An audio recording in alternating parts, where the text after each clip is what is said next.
Bonjour. Aujourd'hui, je vais vous parler de la volonté de Dieu. Il y a deux façons de le voir, là.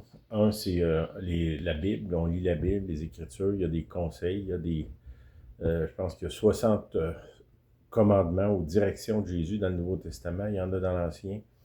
Des choses qu'on lit qui nous disent comment gérer notre vie, nos relations, le pardon, tendre l'autre joue, toutes ces choses-là. Qui sont là dans les Écritures. Aussi, dans le fond, les règles, ça dit que Dieu a mis le gouvernement pour euh, exercer la justice.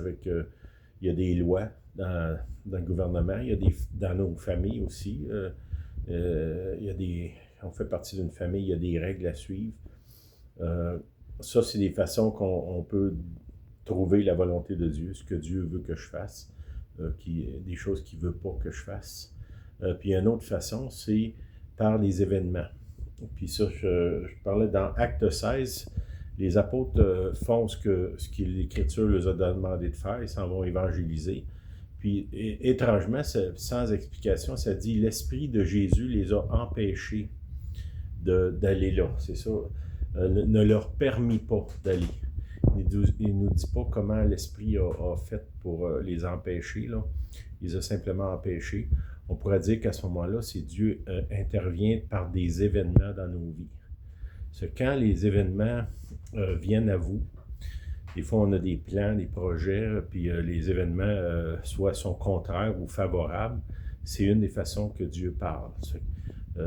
Ça dit « recommande ton sort à l'Éternel et il agira ».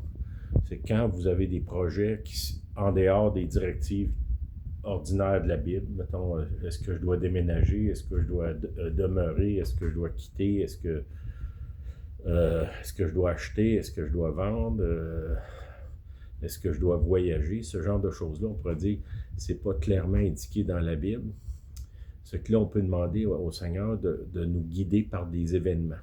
Puis là, d'être sensible, être attentif aux événements, ce que ça nous dit, que des portes qui ouvrent, des portes qui ferment, puis juste prier dans ça, puis être attentif, parce que c'est une des façons que Dieu parle, par les événements qui se passent dans nos vies.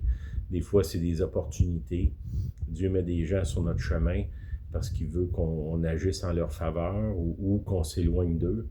Il y a toutes sortes de choses, là. Il faut juste être attentif. Soyez attentif au Saint-Esprit, la petite voix intérieure, puis laissez-vous guider par ce que Dieu vous a déjà dit de faire dans les Écritures, les lois qui sont là autour de nous, les règles en relation avec nos familles, les compagnies, le travail, mais de l'autre côté aussi les événements, les signes que Dieu met à notre quotidien. Soyez attentifs au Saint-Esprit, puis il va vous guider.